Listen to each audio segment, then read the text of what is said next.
के स्टूडेंट आप लोग देख पा रहे हैं यूपी पॉलिटेक्निक 2024 की काउंसलिंग प्रक्रिया स्टार्ट है। तो आपको पता है काउंसलिंग के पहले जीकअप ने आपको झटके पे झटके देता जा रहा था, लेकिन जीकअप ने काउंसलिंग जैसे स्टार्ट हुआ, जीकअप ने कुछ शेड्यूल जारी कर दिया है। उसमें आप बहुत मतलब आपको बहुत बड़ी राहत मिल रही है। तो देखिए मैं ये जो आपको मिला है जीकअप की तरफ से ये शेड्यूल है। ये आप मेरा शेड्यूल देखिए, संयुक्त प्रवेश परीक्षा परिषद उत्तर प्रदेश लखनऊ। ये जो है मैं जीकअप की ऑफिशियल वेबसाइट से डाउनलोड किया हूँ। अब मैं आपको इसको डाउनलोड भी करके दिखाऊंगा कि आप लोग भी करके देख लेंगे। इसमें कहा गया है संयुक्त प्रवेश परीक्षा पॉलिटेक्निक 2024 सीट काउंटर की काउंसलिंग प्रक्रिया हेतु अभ्यर्थियों के लिए स्वीकृत निर्देश हैं। क्या है ये? अभ्यर्थियों के लिए स्वीकृत निर्देश हैं।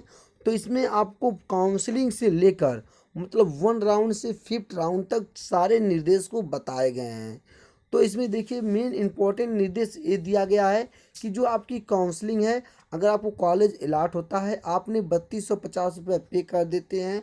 अगर आप कॉलेज डीबी नहीं करा पाते हैं तो सबसे बड़ी इस बात ने जीकअप ने एक कर दिया है कि अगले एक राउंड छोड़कर तीस मतलब मैं आपको, जैसे कि मैं अभी आपको बताऊंगा शेड्यूल के हिसाब से पढ़ के दिखाऊंगा। तो आप लोग वीडियो में अंत तक बने रहिएगा, तभी आपको समझ में आएगा। अगर आप वीडियो को थोड़ा बहुत स्किप करते हैं तो आपको समझ में नहीं आएगा। देखिए आपको बात को सिर्फ सुनना है और समझना है, इसमें आपको कुछ करना नहीं है। ये पीडीएफ है, अगर आप पीडीएफ खुद से नहीं, मैं आपको बता दूंगा कहाँ से डाउनलोड करता है, आप खुद से डाउनलोड करके देख सकते हैं। तो चलिए हम लोग सबसे पहले इस पीडीएफ को देखते हैं।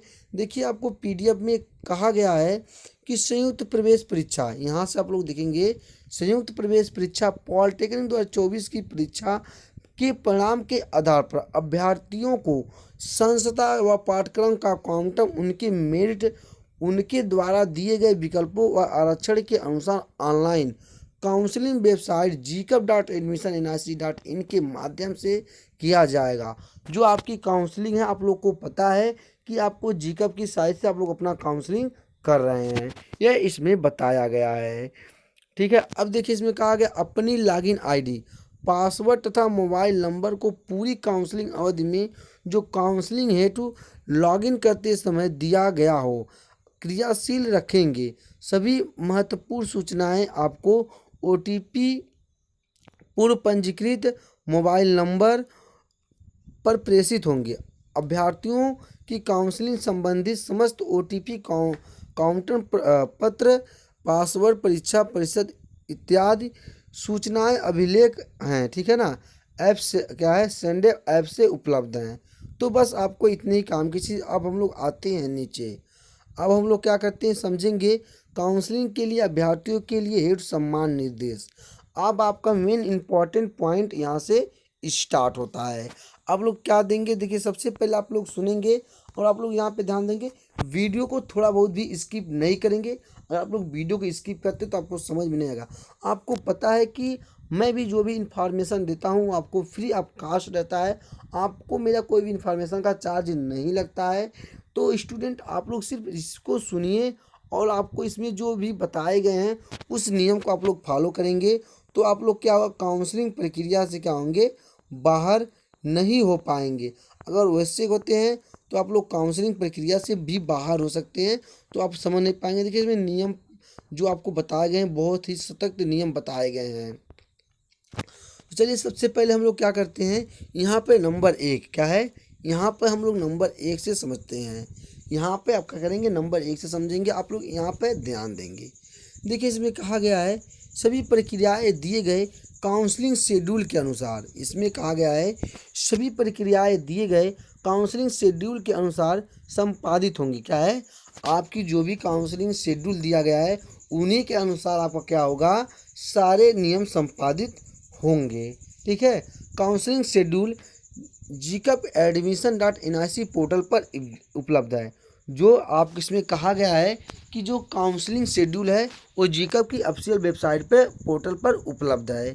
कृपया ध्यान रखें कि सीट काउंटर हेतु काउंसलिंग प्रक्रिया समस्त प्रक्रिया ऑनलाइन संपादित होंगी। आपको इसको भी ध्यान देना है, जो भी काउंटर सीट प्रक्रिया होंगी वो क्या होंगी, ऑनलाइन क्या है संपादित होनी है। ठीक है, अतः विभिन्न प्रक्रियाओं हेतु निर्धारित तिथि व समय का विशेष ध्यान रखा जाएगा। इसमें कहा गया है कि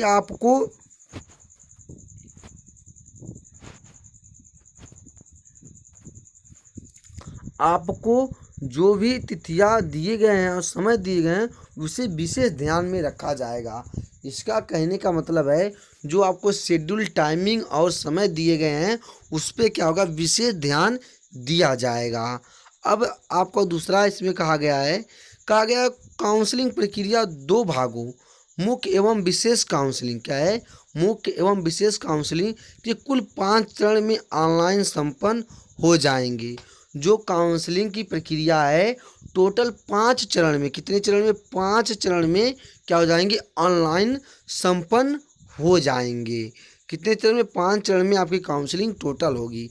काउंसलिंग का कोई भी चरण ऑफलाइन नहीं होगा। अब देखिए मेन इम्पॉर्टेंट पॉइंट है कि जैसे पहले 2021 के पहले ये था कि आपको एक स्पॉट काउंसलिंग होती थी, कॉलेज की तरफ से जो सीट खाली रहती थी कॉलेज की तरफ से स्पॉट काउंसलिंग होती थी, तो उसमें स्पॉट काउंसलिंग में जो भी सीट बचती थी वो कॉलेज के जो टीचर रहते थे उसे दिला देते थे, उनके संपर्क में रहता था। तो ये था, लेकिन 2021 के बाद सारे नियम बदल दिए गए हैं कि इसमें कहा गया जो भी काउंसलिंग होगी ऑफलाइन नहीं होगी, सारी काउंसलिंग की प्रक्रिया क्या होगी, ऑनलाइन होंगी। ठीक है, इसमें को भी ध्यान देना है। काउंसलिंग चरणों की संख्या नियमावस्था AICTI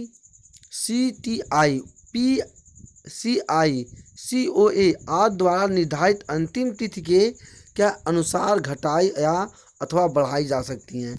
जो इनके नियम निर्धारित तिथि दिए गए हैं ये आपको PCI COA और AICT के माध्यम से ही बढ़ाया या घटाया जा सकता है, इसमें ये भी निर्देश कहा गया है।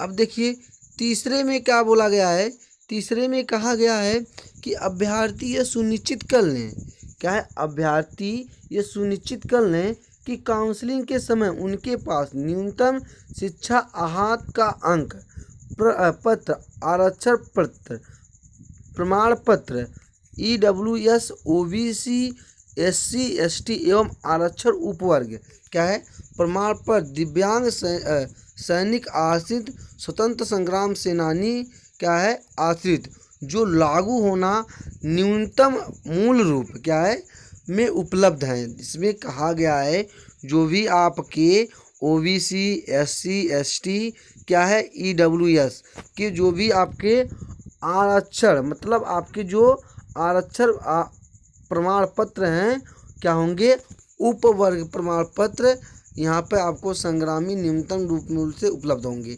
डॉक्यूमेंट वेरिफिकेशन के समय मूल प्रमाण पत्र प्रस्तुत करने होंगे। जो इनके प्रमाण पत्र हैं मूल, आपको मतलब कि आपको सारे डॉक्यूमेंट को ओरिजिनल प्रस्तुत करना होगा। जैसे कि आपने SC हैं तो SC मतलब आपने SC कास्ट जो सर्टिफिकेट है उसको बनवाएंगे, वो भी आपका ओरिजिनल। जो भी डॉक्यूमेंट लगेगा ओरिजिनल, मैं आपको इस पर भी वीडियो दे चुका हूँ DV के लिए कौन कौन से डॉक्यूमेंट लगेंगे और ओरिजिनल लगेंगे, और उसमें 2 कॉपी भी बताया गया है। तो ये आपको मैं बहुत पहले बता चुका हूँ, अगर देखे नहीं हैं तो वीडियो जाकर देख लें DV वाला चैनल पे कि डॉक्यूमेंट वेरिफिकेशन के लिए कौन कौन से लगेंगे। ठीक है, कहा गया है कि डॉक्यूमेंट वेरिफिकेशन के लिए मूल प्रमाण पत्र प्रस्तुत होंगे, मतलब ये ओरिजिनल सारे आपको प्रस्तुत करना है। चौथे में कहा है काउंसलिंग में सीट अब्सेक्टेड कम काउंसलिंग शुल्क, राजकीय एवं अनुदानित संस्थाओं में काउंटिंग अभ्यर्थियों के लिए टोटल 3250 तथा निजी क्षेत्रों संस्थाओं में काउंटिंग अभ्यर्थियों के लिए निर्धारित शिक्षा शुल्क 50 एवं काउंसलिंग शुल्क 250 रुपये अभ्यर्थियों के लॉगिन पे उपलब्ध लिंक के माध्यम से जमा होगा। अब यहाँ पे आप लोग मेन पॉइंट को ध्यान देंगे कि कहा गया है कि जो आपकी काउंसलिंग फ़ीस है, जो काउंसलिंग आपको अब्सेक्टेड फीस है राजकीय और अनुदानित संस्थाओं की क्या है अभ्यर्थियों के लिए टोटल 3250 रुपये आप कैसे जमा करेंगे, आप अपने क्या है अभ्यर्थियों के लॉगिन में उपलब्ध लिंक जब आप लॉगिन करेंगे उसमें लिंक उपलब्ध रहेगा, उसके माध्यम से क्या करेंगे आप लोग जमा करेंगे। और जिनको प्राइवेट कॉलेज अलाट होता है वो 250 रुपये जमा करेंगे। और फीस का, जैसे आपका फीस 30,000 है तो उसका आधा 50% मतलब 15,000 रुपये जमा करेंगे। ठीक है, इसमें ये भी कहा गया है। अब यहाँ पे ध्यान देंगे, पाँचवें में कहा है काउंसलिंग में भाग लेने के लिए आहत अभ्यर्थी को वेबसाइट जीकअप पर अपना एप्लीकेशन नंबर एवं पासवर्ड डालना होगा।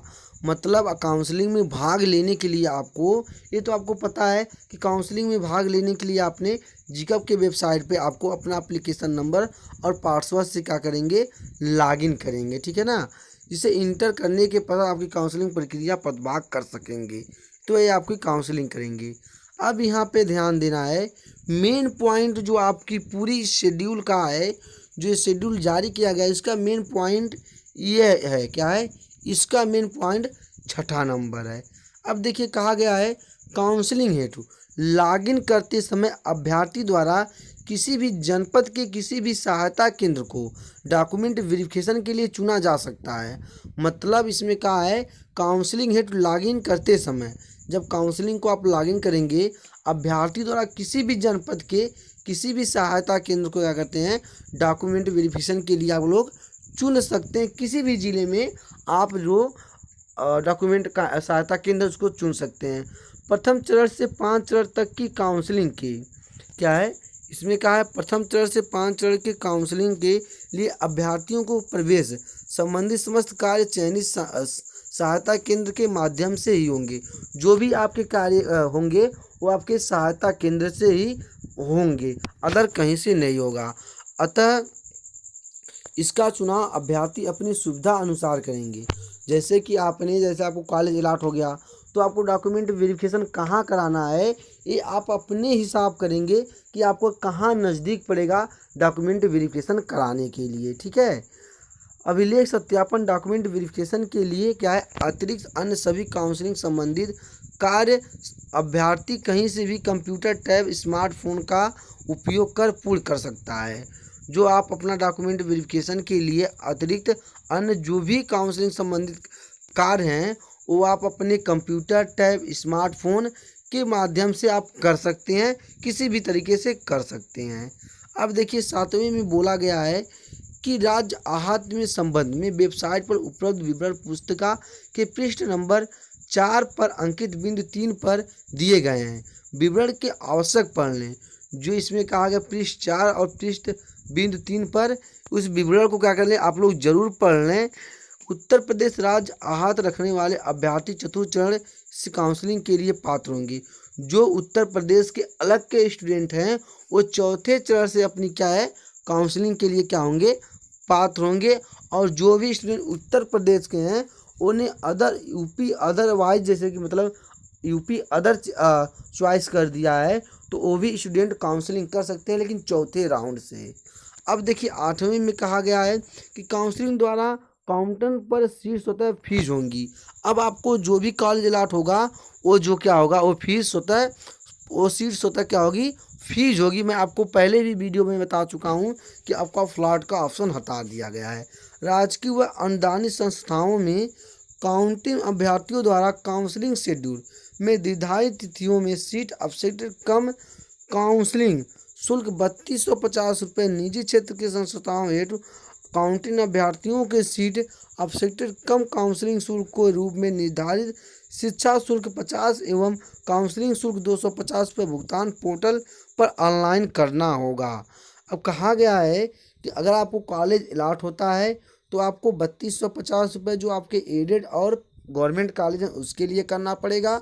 अगर आपका निजी मतलब प्राइवेट कॉलेज है तो उसके लिए आपने 250 रुपये प्लस आपको 50% जो भी आपकी फ़ीस रहेंगे आपको 50% ऑनलाइन क्या होगा, जमा करना पड़ेगा। ठीक है, काउंसलिंग फीस किसी भी दशा वापस अथवा निस्तारित नहीं की जाएगी। जो आपकी काउंसलिंग फ़ीस है 250 रुपये है, वो किसी भी अवस्था में आपको वापस नहीं की जाएगी। इस बात को भी आपको ध्यान देना है।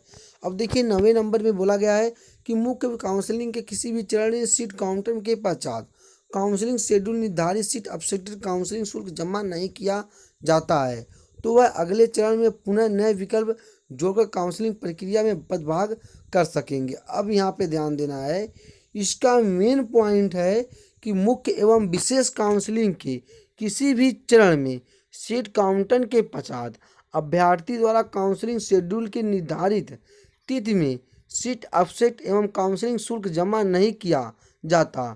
अब कहा गया है कि अगर आपको जो सीट अपसेटेड है अगर वो जमा नहीं किया जाता है तो क्या कर सकते हैं, आप अगले चरण में पुनः नए विकल्प जोड़कर काउंसलिंग में प्रतिभाग ले सकते हैं। ये आपके लिए बहुत ही अच्छा ऑप्शन है। आप लोग क्या करेंगे, इसको ध्यान से समझेंगे। कहा गया है अगर आप मुख्य मतलब फर्स्ट राउंड से 5th राउंड तक की जो काउंसलिंग प्रक्रिया है, अगर आपको सीट काउंटिंग मतलब की जाती है, अगर आपको सीट अलॉटेड की जाती है, अगर आप अपना क्या है सीट काउंटिंग के पश्चात अभ्यर्थी का है काउंसलिंग शेड्यूल तिथि दी गई है, सीट अपसेट एवं काउंसलिंग अगर क्या है काउंसलिंग फीस जमा नहीं किया जाता है तो वह अगले चरण में क्या है, वह फिर अगले चरण में क्या कर सकते हैं, नया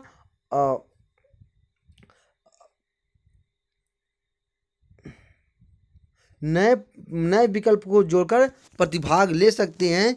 एक लिए आपको क्या किया गया है, फ्लॉट का ही ऑप्शन समझिए। क्या, जैसे पहले फ्लॉट और फीस था कि अगर आपको कॉलेज पसंद आता तो फीस करते थे अन्यथा फ्लॉट करते थे, लेकिन इसमें ये कहा गया है अगर आपको सीट अलॉटेड कर दी जाती है तो अगर आप जो काउंसलिंग शेड्यूल फीस अपसेट है अगर नहीं जमा कर पाते हैं तो आप फिर अगले चरण में क्या कर सकते हैं, काउंसलिंग में प्रतिभाग ले सकते हैं, वो भी नया विकल्प जोड़कर। ठीक है, अब देखिए इसमें कहा गया है कि अभ्यर्थी क्या है, अभ्यर्थी पोर्टल संस्था के चयन के लिए लॉगिन आईडी व पासवर्ड की सहायता से करेंगे। जो भी आप काम करेंगे अपने लॉगिन आईडी और पासवर्ड की सहायता से अपने ही लॉगिन में जो लॉगिन आईडी उसी में करेंगे। प्रत्येक अभ्यर्थी को उसके ग्रुप तथा ग्रुपों तथा आरक्षण वर्ग के अनुसार संस्था व पाठ्यक्रम के विकल्प दिखेंगे। कहा गया है ग्रुपों तथा आरक्षण के वर्ग के अनुसार संस्था व पाठ्यक्रम के विकल्प दिखेंगे जिसमें वह अपने वरीयता के आधार पर विकल्पों का चयन कर सकते हैं।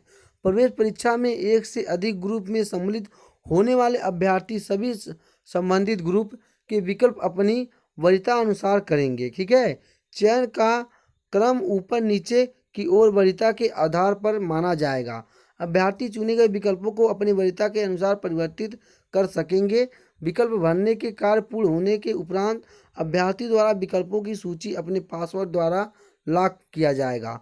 जैसे कि इसमें कहा गया है जो भी आप विकल्प अपना चयन करेंगे उसको लॉक अपने लॉगिन आईडी के द्वारा लॉक करेंगे। अब यहाँ पे ध्यान देना है, क्या ध्यान देंगे कि विकल्प लॉक करने के उपरांत उस चरण में कोई भी विकल्प बदल नहीं जा सकता है।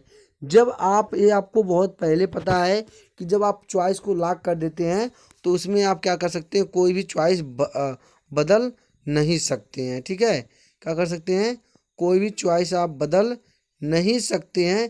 इसमें ये आपको क्या है बताया गया है। ठीक है, ये तो आपने समझा। अब यहाँ पे ध्यान देंगे, कहा गया है इसी में मेन पॉइंट है काउंसलिंग के प्रथम 3 चरणों में सीमित विकल्प भरने की सुविधा होगी। जो काउंसलिंग के क्या होंगे 3 चरण होंगे, उनमें आपको असीमित विकल्प भरने मतलब जितना चाहे उतना विकल्प भर सकते हैं। द्वितीय अथवा तृतीय चरण में पूर्व के चरण में भरे गए विकल्पों के साथ नए विकल्प जोड़कर सुविधा प्राप्त सुविधा प्राप्त होगी। जैसे कि आपने फर्स्ट में जो ने विकल्प भरा अगर आप उसमें नया ऐड करना चाहते हैं तो भी नया ऐड कर सकते हैं। इसी प्रकार सभी विकल्पों के समावेश के आधार पर सीट काउंटन किया जाएगा, मतलब तब आपको क्या होगी सीट दी जाएगी। अब यहाँ पे इसी प्रकार चतुर्थ चरण में दिए गए विकल्पों के आधार पर सीट प्राप्त होने की दशा में अभ्यर्थियों को पंच चरण में अपने विकल्पों को परिवर्तित कर सकेंगे। ये तो आपकी बात है, इसे छोड़ दें। ठीक है, अब देखिए सीट काउंटन, यहाँ पे 11 में सीट काउंटन कहा गया है। प्रत्येक चरण में निर्धारित तिथि को सीट काउंटन होगा। आपको जो तिथि दिए गए हैं उसी दिन क्या होगा, आपकी सीट काउंटन होगी। अभ्यर्थी का काउंटन मेरिट संस्था व पाठ्यक्रमों के विकल्पों आरक्षण के सीटों की उपलब्धता के आधार पर किया जाएगा। काउंटन सीट अभ्यर्थी लॉगिन आईडी के उसका काउंटन उपलब्ध होगा, प्रमाण पत्र होगा।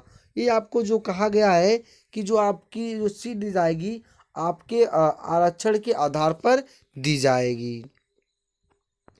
अब इसमें कहा गया है, थोड़ा ये समझ लेंगे कि 12 नंबर कि राजकीय व अनुदानित संस्थाओं में काउंसलिंग अभ्यर्थियों द्वारा सीट अपसेटेड कम काउंसलिंग शुल्क 3250 रुपये एवं निजी क्षेत्र के संस्थाओं हेतु काउंसलिंग अभ्यर्थियों द्वारा सीट अपसेटेड कम काउंसलिंग शुल्क के रूप में निर्धारित शुल्क 50% और 250, ये सब आपको बार बार बताया जा रहा है, ये तो आप समझ ही रहे हैं। अब आप लोग यहाँ पे मेन पॉइंट है डॉक्यूमेंट वेरिफिकेशन में 16 नंबर समझेंगे। क्या करेंगे, डॉक्यूमेंट वेरिफिकेशन। मुख्य काउंसलिंग एवं विशेष काउंसलिंग के कुल 5 चरण तथा अभ्यर्थियों को सीट के पश्चात अभिलेख सत्यापन के लिए अभ्यर्थी द्वारा स्वेच्छा से चयनित सहायता केंद्रों पर निर्धारित अवधि में स्वयं सीमी मूल्य अभिलेखों के इसी प्रमाणित क्या है, स्वप्रमाणित छायाप्रति द्वारा दोनों फोटोग्राफ के साथ उपस्थित होना होगा। मैं आपको पहले ही बता चुका हूँ वीडियो में, आप जो भी डॉक्यूमेंट लेकर जाएंगे ओरिजिनल और उसका एक छाया 2-2, 3-3 छायाप्रति लेकर जाएंगे। ठीक है। कहा गया एक से अधिक ग्रुप में आवेदन करने वाले अभ्यर्थी सभी संबंधित ग्रुपों के न्यूनतम आहार संबंधी अभिलेख प्रस्तुत करेंगे।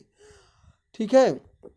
अभिलेख सत्यापन के जिस समय ग्रुप की न्यूनतम आहार संबंधित अभिलेख प्राप्त नहीं की जाएगी उस ग्रुप की सीटों हेतु अभ्यर्थियों को आहट नहीं माना जाएगा तथा अगले समय चरणों अभ्यर्थियों के लिए ग्रुप सीट नहीं होंगी। ठीक है। अब यहाँ पे ध्यान देंगे, आपका जो मेन पॉइंट है यहाँ से क्या है, आपका जो मेन पॉइंट है यहाँ से है, यहाँ कहा गया डॉक्यूमेंट वेरिफिकेशन के समय। अब ध्यान देंगे, डॉक्यूमेंट वेरिफिकेशन के समय यदि अभ्यर्थी के प्रमाण पत्रों में कमी पाई जाती है तो प्रकार में नियमों के अनुसार प्रभारी काउंसिल द्वारा निर्णय लिया जाएगा। अगर आपके कोई भी प्रमाण पत्र में कमी पाई जाती है तो जो आपके सहायता केंद्र हैं, जो केंद्र प्रभारी हैं और काउंसिल द्वारा इसका निर्णय क्या होगा, लिया जाएगा। क्या होगा, इसका निर्णय लिया जाएगा। यदि यहाँ पे ध्यान देंगे आप लोग, यदि कमी इस प्रकार की है जिसका निराकरण संभव नहीं है अतः अभ्यर्थी न्यूनतम शिक्षा से योग्यता नहीं रखता है, अभ्यर्थी की आयु 1/7/2024 को 14 वर्ष से कम है तो अभ्यर्थी को काउंटर निरस्त कर दिया जाएगा। अगर आपकी जो 14 वर्ष से एज कम है तो आपकी सीट क्या होगी, निरस्त कर दी जाएगी। अभ्यर्थी संपूर्ण काउंसलिंग प्रक्रिया से इस वर्ष के लिए बाहर जाएंगे।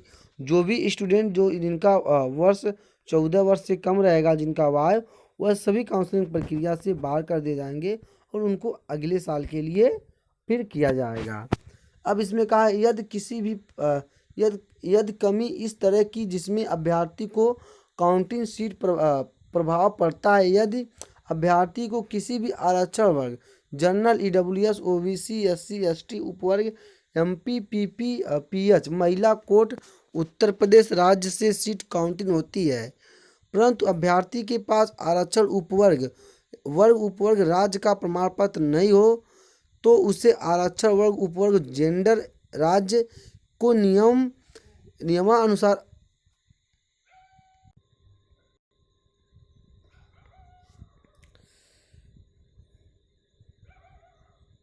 नियमानुसार अभ्यर्थी की लिखित सहमति से पोर्टल का डॉक्यूमेंट वेरिफिकेशन के समय परिवर्तन कर दिया जाएगा। ऐसे अभ्यर्थी अगले चरण काउंसलिंग के लिए पात्र होंगे। कहा गया है कि अगर ऐसे होता है तो डॉक्यूमेंट वेरिफिकेशन परिवर्तन कर दिया जाएगा। ऐसे अभ्यर्थी अगले चरण काउंसलिंग के लिए पात्र होंगे परंतु अभ्यर्थी का काउंटर उस चरण में निरस्त कर दिया जाएगा तथा उसे अगले चरण में बदलते हुए आरक्षण वर्ग उपवर्ग जेंडर राज्य के अनुसार काउंसलिंग हेतु आहत माना जाएगा। ऐसे अभ्यर्थी काउंसलिंग प्रक्रिया में प्रतिभाग करने से पूर्व सहायता केंद्रों के माध्यम से अपने आरक्षण वर्ग उपवर्ग राज्य एवं जेंडर आदि संशोधित कराना सुनिश्चित करते हुए मुख्य विशेष काउंसलिंग प्रक्रिया में प्रतिभाग कर सकेंगे। अब देखिए इसमें कहा गया है कि SC ST PM PF PH, ये ST ST अनइंडर क्या है, ठीक है, अनरिजर्वेशन, ठीक है, अनरिजर्वेशन। और यहाँ पे भी अनरिजर्वेशन आपको बोला गया है, अनरिजर्वेशन। सामान्य वर्ग से वो क्या है, परिवर्तन नहीं होगा। आरक्षित उपवर्ग के क्या है, उपवर्ग में परिवर्तित नहीं होंगे, ठीक है। अभी अभ्यर्थी के जेंडर में कोई भी परिवर्तन नहीं किया जाएगा। जैसे ने आपने ऑलरेडी फीमेल हैं मेल कर दिया तो उसमें कोई परिवर्तन नहीं किया जाएगा, इस बात को ध्यान देंगे, ठीक है। अन्य राज्य के उत्तर प्रदेश राज्य में परिवर्तन नहीं होगा। जैसे कि आपने पहले क्या किया है, जैसे आपने पहले है उत्तर प्रदेश के, लेकिन आपने क्या किया है काउंसलिंग में, आपने फॉर्म भरते समय यूपी अदर कर दिया है, तो उसको भी आपका सुधार नहीं किया जाएगा। उत्तर प्रदेश के अन्य राज्य में परिवर्तन किए जाने वाले अभ्यर्थी काउंसलिंग के लिए क्या है, तीसरे व पहले दूसरे टर्म पे बाहर होंगे, क्या है। जैसे अगर आप उत्तर प्रदेश के नहीं हैं तो आप क्या होंगे, 3 काउंसलिंग से बाहर होंगे और चौथे में काउंसलिंग करेंगे, ठीक है, पुनः हाथ हो जाएंगे, ठीक है। शिक्षा शुल्क, अब आपको शिक्षा शुल्क के बारे में बता दिया गया है। प्रोविज़न लेटर, ये आप लोग समझते होंगे, प्रोविज़न लेटर ये सारे आपको वीडियो में बताया गया है, ठीक है।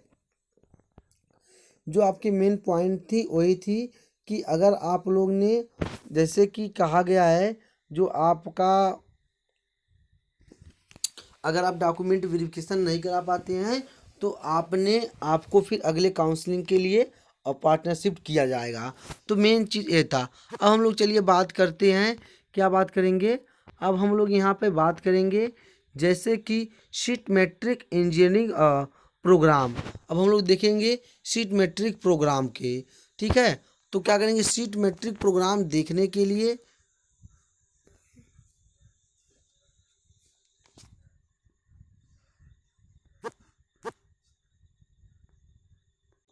देखिए आप लोग सीट मैट्रिक देखने के लिए क्या करेंगे, सीट मैट्रिक देखने के लिए सबसे पहले आप क्या करेंगे, इस वाले ऑप्शन पे क्लिक करेंगे, किस पे, जो ऊपर दिया गया है सीट मैट्रिक, इस पे जैसे क्लिक करते हैं seat matrix for engineering programme वाले ऑप्शन पे क्या करेंगे, क्लिक कर देंगे।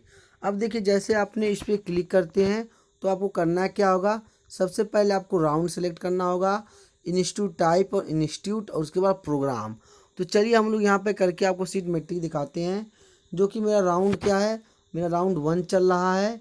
अब यहाँ पे क्या होगा, राउंड 1 है, इंस्टीट्यूट टाइप क्या है, जो भी मेरा इंस्टीट्यूट टाइप है, कौन सा है, गवर्नमेंट है, एडेड है, हमको करना पड़ेगा, ठीक है। तो मेरा गवर्नमेंट है, गवर्नमेंट क्या, उसके बाद क्या है, इंस्टीट्यूट क्या, यहाँ पे आपको क्या करना है, इंस्टीट्यूट सर्च करना है। तो जो भी आपका इंस्टीट्यूट रहेगा आपको करना है। देखिए आपको यहाँ पे गोरखपुर में करते हैं तो गोरखपुर में टोटल 3 गवर्नमेंटेड कॉलेज हैं और एक एडेड कॉलेज है, एक गर्ल्स है और 2 बॉयज़, गर्ल्स दोनों हैं, एडेड जो है वो गर्ल्स बॉयज़ दोनों है। तो मैंने यहाँ पे करता हूँ क्या, बॉयज़ वाले को, ठीक है। उसके बाद क्या करता हूँ, प्रोग्राम, आल प्रोग्राम पे, ठीक है। तो अगर यहाँ पे प्रोग्राम करना चाहते हैं तो आप कर सकते हैं, लेकिन मैं यहाँ पे आल वाले पे कर देता हूँ और क्या करता हूँ यहाँ पे, और सबमिट कर देता हूँ, ठीक है। तो यहाँ पे सबमिट वाले ऑप्शन पे क्लिक किया, देखिए आपको यहाँ पे टोटल पे क्लिक कर देना होगा, जो आपको बॉक्स दिखाई दे रहा होगा इसको टोटल इंटैक वाले कर देना होगा। उसके बाद आपको क्या करना होगा, सबमिट करना होगा। देखिए मैंने जैसे सबमिट किया मेरा यहाँ पे खुल कर आ गया।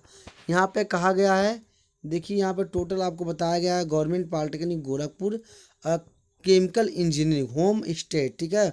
ओपनिंग है 19, ओपन पीएच जो दिया गया है आपको बताया गया है सारी चीज़, ठीक है ना। टोटल 48 सीट हैं फर्स्ट राउंड में। अब यहाँ पे केमिकल इंजीनियरिंग है, ठीक है। उसके बाद सिविल इंजीनियरिंग है 19 है, ठीक है, सिविल इंजीनियरिंग 0 है, ठीक है। ये सब आप इस तरह से आप लोग क्या कर सकते हैं, सीट मैट्रिक देख सकते हैं। तो स्टूडेंट बस इस वीडियो में इतनी ही, हम लोग फिर अगले वीडियो में मिलते हैं। जय हिंद, वंदे मातरम।